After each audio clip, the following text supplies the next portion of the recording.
turns out to not just be as effective, but more effective than moderate intensity stretching. Andrew Huberman's a neuroscientist with millions of people listening to him. Me, I'm an exercise physiologist. I spent a couple of decades in clinics and 4 years or so writing a book that referenced over 150 papers on mobility and flexibility. In this video, I want to look at Andrew Huberman's advice, how it holds up with the science, and what you should really be doing if you want results. So let's have a look at that first clip that I started showing you and see what Huberman has to say.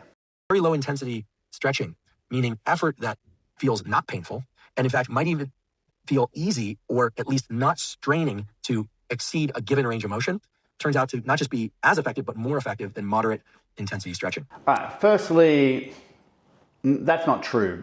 And also more effective for what? So to be fair here, when we look at the science around stretching, flexibility, mobility training, however you want to define it, we need to understand first that it's all over the place. And I know this, having been through well over a couple hundred papers in writing my book, stretching isn't well defined across all the literature. It's why it's so open to debate, whether we're looking at intensity, time stretching, active, passive, all these different things. It's not well defined, which makes it very, it's not cohesive across all of the papers. So we need to somewhat default to logic, as well as understand that different types of stretching techniques will favor different types of adaptations.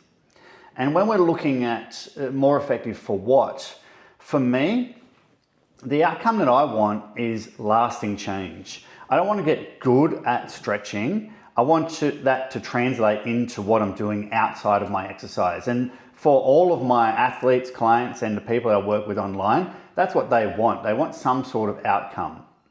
So low intensity stretching may help you make some temporary change, but it's not going to translate well into the real world. You might start to feel more comfortable in that exercise, and you might start to be able to move into that particular exercise longer or further over subsequent days. Doesn't mean it's going to make any difference outside of that exercise itself. Besides this, when we do look at the research around intensity and volume, these things are deemed as very important for total flexibility outcomes, lack of stiffness and all these sorts of things. As well, what's even more important is that if we want to create some sort of lasting change around our flexibility gains, we need to make sure that we're doing that with the most intensity possible. Because when we do, we can create structural change in a muscle. This is something that was seen for a long time in animal models and only more recently seen in human models, that we do actually create change to the muscle itself, but that has to come with intensity. And that makes sense, right? Because if you think about things like eccentric movements, deadlifts, things like this, it makes sense that these would cause changes in the muscle because that's the goal, right? Our body doesn't know if we're trying to stretch it or if we're trying to strengthen it. So if we add load to our stretching, whether that be through some sort of external mechanism or just create more tension or go further, then our muscle is going to have to adapt. Low intensity stretching is just likely to make us feel more comfortable and create temporary gains around stretch tolerance, which we'll explore a little bit more in a minute. Huberman's a neuroscientist, right? He should know how all this stuff works. Let's have a look at what he thinks is happening. That are called Golgi tendon organs, right? These are neurons that are sensory neurons that sense how much load is on a given muscle, right? So if you're lifting up something very, very heavy, these neurons are going to fire, meaning they're going to send electrical activity into the spinal cord. And then those neurons have the ability to shut down, not activate, but shut down motor neurons and to prevent the contraction of a given muscle. So ideas around GTO are interesting. It's essentially a theory when pertaining to stretching that's been debunked. And Huberman himself, in that clip, he talks about how they sense heavy load. The amplitude that we get in stretching is nowhere near enough to make these things switch off. It's unlikely to be involved in any way, shape or form, and research has shown us that it's just not a thing. The things that are probably happening in stretching is, especially with these more minimal loads, is we're probably gaining some sort of stretch tolerance. There may even be some ideas around this central governor theory, where it's a brain top-down processing around essentially just feeling more comfortable. We're also getting some viscoelastic change, which is change itself to the tissue as a result of just being held as some deformation some warmth involved, and that's particularly the case with movement-based stretching and dynamic stuff. But the GTO just probably isn't a thing, and there's all these other mechanisms in place. And these mechanisms relate differently to different techniques, which is why I put together the Stretch Yourself Strong system, where we favor these different techniques, whether we're looking at viscoelastic change and maybe some sort of neural and sensory change. Then we're looking at viscoelastic change and motor learning, because it's important that we can integrate our range of motion change in real life. We're looking at permanent muscle change. And then we're looking at how we can create a better rate of force development over these changes with the techniques we're doing in terms of things like ballistics and explosive isometrics. Now, ironically, Huberman goes on to talk about P&F stretching. Let's have a quick look. But there's also a direct relationship between activation of the GTOs in the quadricep and release of the spindles in the hamstring and related muscles. This has a name. It's called autogenic inhibition. It's a fancy name for contraction of one muscle group, providing a relaxation of the other muscle group that's antagonistic to it. All right, first thing, it is a fancy name, but that's not what it's called. It's actually reciprocal inhibition. But regardless, it's just also not a thing in terms of P&F stretching. Now, I said ironically because P&F stretching is something that involves contracting with some sort of intensity in order to, in theory, elicit this kind of GTO-related change and this switching off of the muscle.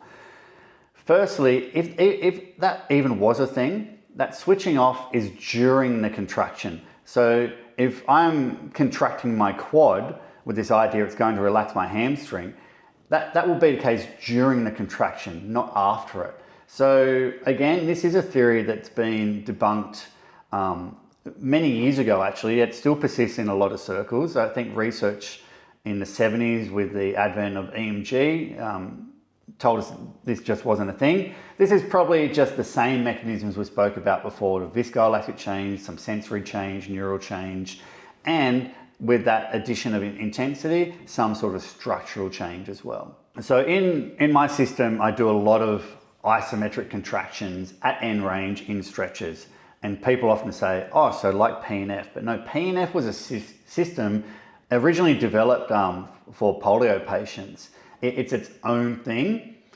And whilst isometrics are involved, it certainly has nothing to do with that. The reason isometrics are involved in my system is because we're looking for that intensity that not only creates that strength through our end range, it allows us to create those structural adaptations. And throughout the system, we have a range of isometrics, whether it's isometrics end range, variable angle, we use ones called eccentric quasi-isometrics, and explosive isometrics, because again, all these things create different adaptations. And this is becoming way longer video than I intended, with much more science, but I guess we're speaking science, so I need to be scientific. But if you want to know a bit more about that, you can grab the book, look into that, look at the programs and understand how all those things work.